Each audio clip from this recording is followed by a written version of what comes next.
में हम हैं page number 67। Verbs which require objects to complete their sense is called transitive verbs. ऐसे verbs जिनको कंप्लीट करने के लिए और संपूर्ण सही अर्थ देने के लिए जो वर्ब यूज़ किए जाते हैं उन्हें हम कहते हैं transitive verbs. Remember only doing verbs and verbs showing position can be transitive verbs.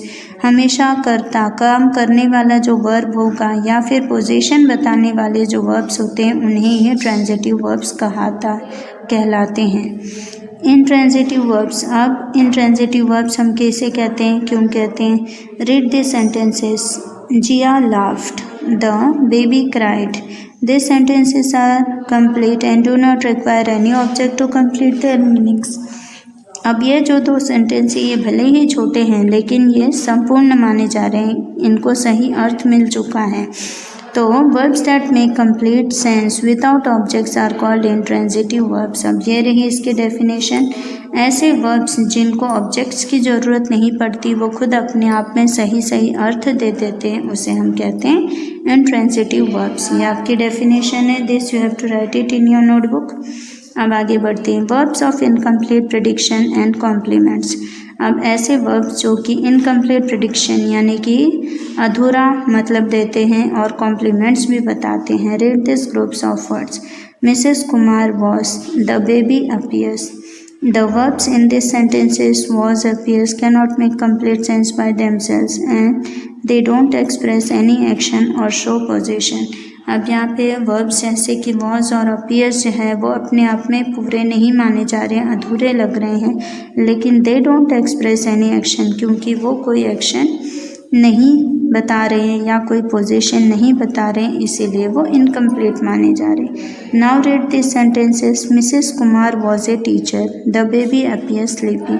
अब वही जो सेंटेंस है उसको हमने ए टीचर यहाँ लगाया और यहाँ पे स्लीपी लगा दिया, दोनों को कंप्लीट मीनिंग मिल चुकी है।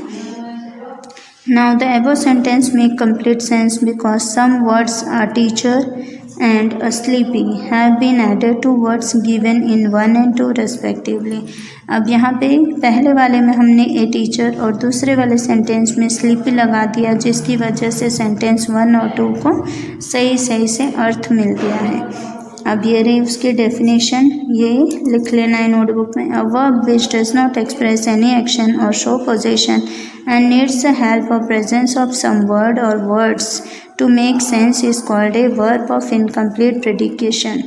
Examples: be, seems, appears, looks. A verb which does not express।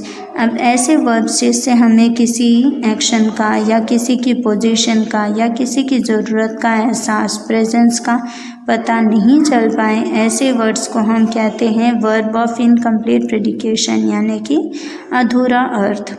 Example जैसे be, seems, appears, looks. Next है the word or words that help verb of incomplete predication to complete sense are called complements. अब इन्हीं incomplete प्रेडिकेशन वाले verbs को पूरा करने के लिए हम जो शब्द जोड़ देते हैं उसी शब्दों को कहा जाता है complements. They are required to form of a complete predication. अब ये रिक्वायर्ड टू फॉर्म, इनके साथ हमें टू फॉर्म यूज़ करना पड़ता है, तब जाके वो कंप्लीट प्रेडिकेट कहलाते हैं। एग्जाम्पल्स देखिए।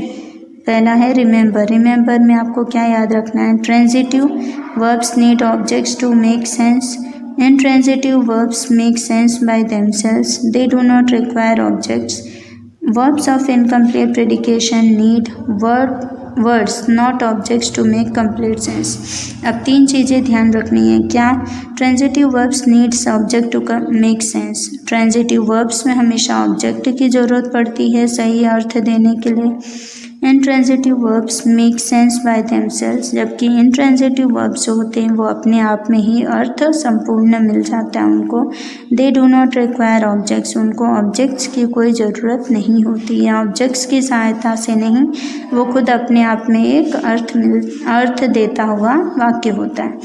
Verbs of incomplete predication need words objects to make complete sense. Verbs of incomplete predication उनको वर्ड्स चाहिए रहते हैं, ऐसे वर्ड्स चाहिए रहते हैं ऑब्जेक्ट्स के तौर पर जो उनको संपूर्ण अर्थ दे पाएँ। तो अब अपना नेक्स्ट एक्सरसाइज है exercise B, underline the verbs and circle the objects in the following sentence. यहाँ पर हमें वर्ब्स को अंडरलाइन करना है, ऑब्जेक्ट्स को हमें सर्कल करना है। तो Meena bot a new cycle, यहाँ पे बॉट को अंडरलाइन करिए और न्यू साइकिल को सर्कल। दूसरे में Fatima eats an apple every day, eats को अंडरलाइन करना है, एन एप्पल को सर्कल करना है। अब हम आगे बढ़ते हैं।